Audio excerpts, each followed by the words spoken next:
Hi, Jason's mate. Jason is here.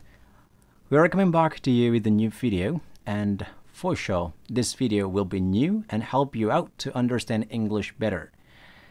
Video kali ini akan belajar untuk mencari tahu istilah-istilah lain yang sering banget kita mungkin ucapkan atau mungkin kita pakai dalam functional English atau bahasa Inggris yang kita gunakan saat komunikasi pendek dengan orang lain. Nah, ternyata dalam ekspresi itu kita bisa menggunakan berbagai macam sinonim yang sebenarnya bisa kita sesuaikan dengan konteksnya. Apakah itu formal, informal, apakah untuk bisnis. Dengan mengetahui ini akan tentu saja membuat bahasa Inggris kita baik dan berterima di mata orang native ataupun juga bagi orang yang memahami bahasa Inggris secara utuh. So, kita akan fokus pada video kali ini membahas beberapa istilah yang mungkin bisa kita pakai atau ekspresi dari ekspresi I think yang menunjukkan opinion. So, are you ready? Let's get started. Kita mulai dari yang formal terlebih dahulu. Dalam konteks formal, kamu bisa ucapkan I think dengan beberapa ekspresi berikut ini. Yang misal pertama, as far as I can tell. Sejauh yang bisa saya sampaikan, nah ini menunjukkan kita mengcover beberapa ide sekaligus, lalu kita juga memberikan limitasi sekaligus. Maka bisa dibilang, as far as I can tell, sejauh yang bisa saya sampaikan. Kemudian, I reckon. Nah ini Australian English. I reckon or estimate that. Jadi kamu bisa bilang, I reckon that, nah saya kira, atau I estimate that, menurut perhitungan saya, nah seperti itu. Itu juga boleh. Kemudian, kalau memang mau subjektif dari sudut pandang kita saat berbicara, kita bisa ucapkan from my point of view, dari sudut pandang saya, itu baik dan enak banget. Kemudian, I'm of the opinion that, saya berpendapat bahwa, seperti itu. Itu juga enak. Kemudian, I honestly believe that, jujur saja, saya percaya bahwa, nah, kalau ini, I honestly believe that, itu berarti menunjukkan bahwa ungkapan ide kita itu such a belief, sesuatu yang kita sebelumnya percayai, seperti itu. Jadi itu baik juga dalam konteks formal. Kemudian selanjutnya, it appears to me that, nampaknya dari saya bahwa, nah, itu juga enak. Oke, jadi itu beberapa ekspresi yang bisa kalian pakai dalam konteks formal.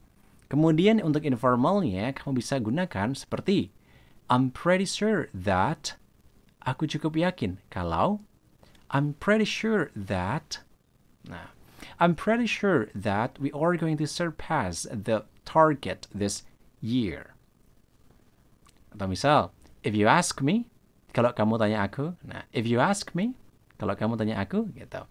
If you ask me, I will not buy a new gadget as long as my ongoing gadget is still functional. Kayak gitu, itu boleh. Atau misal, kita juga bisa bilang, I gotta say, aku mesti bilang, gitu. I gotta say, aku mesti bilang bahwa, gitu. I gotta say that you are careless enough. You gotta be more careful. Itu juga enak. Kemudian, it looks like to me, kalau dari kacamataku ya, nah, it looks like to me, kalau dari kacamataku ya, nah. Kemudian, in my experience, kita mau beropini berdasarkan pada experience, pengalaman kita. In my experience, sepengalamanku, nah, in my experience, by reading the book, we can get more holistic ideas for a specific topic. Gitu, itu boleh. Kemudian, I'm not going to lie. Aku tidak akan bohong. Jadi kita mau convince, kita mau meyakinkan bahwa ucapan yang akan kita sampaikan itu jujur adanya. Kemudian selanjutnya, I think dalam konteks idiom atau bahasa kiasan. Kamu bisa gunakan, if I had to guess, kalau aku mesti nebak, if I had to guess, nah ini conditional sentence type 2. Karena konteksnya adalah kita berimajinasi pada konteks hari ini atau saat ini. If I had to guess, lalu kemudian, I'm willing to wager that. Nah, I'm willing to wager that. Aku tuh pengen taruhan ya kalau, nah ini lebih challenging lagi nih, lebih casual lagi, deep diving into a closer relationship. Kemudian, my gut tells me. Jadi instingku bilang gini. Nah, itu enak juga. Kemudian, no-brainer. No-brainer, itu artinya nggak usah pakai mikir-mikir deh. Ya, gitu. Atau gampangnya tuh gini. Kemudian, the odds are in favor of. The odds are in favor of. Yang ganjil itu justru dari, the odds are in favor of your action. Gitu. Kemudian, it's a no-brainer that, ini tuh perkara mudah aja kalau. Nah, kalau misal kalian ketemu sama orang yang udah akrab dan kalian bisa menggunakan ekspresi ini, bagus banget. Artinya, kalian acquiring language, not only a template language, but customizing language. That's good. Kemudian selanjutnya, I think dalam konteks bisnis, biasanya dalam menulis surat atau menulis email, laporan, boleh. Kamu bisa bilang, I'm confident that, saya sangat percaya diri bahwa, I'm confident that. Yang kedua, I maintain that,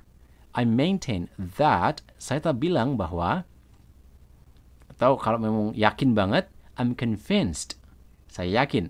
I'm convinced. Saya yakin. Kemudian kalau kita mau bikin prediction, in my estimation, perkiraan saya, gitu. Lalu it appears that, nampaknya seperti ini, bahwa, itu juga bisa. Lalu my assertion that, tegas. Nah, ini assertion itu artinya ketegasan. My assertion that, tegas saya bahwa, gitu. Atau my assessment is, jadi menurut pengawasan saya, ialah, ini adalah awalan-awalan yang bisa kalian pakai dalam konteks menulis, gitu. Jadi silahkan aja kalian isi titik tiganya ini dengan informasi yang ingin kalian sampaikan. Idenya seperti apa, gitu. Oke ya, kita udah belajar ungkapan lain dari I think dari 4 konteks yang berbeda. Semoga video ini membantu kamu. Kalau kalian punya pertanyaan, silahkan aja kalian drop down on the comment box below. Apabila kalian ingin tahu lebih banyak tentang Josin Translation, silahkan visit our website www.josintranslation.com. So, see ya international and Sash for people by then in the upcoming video. Dadah, ciao!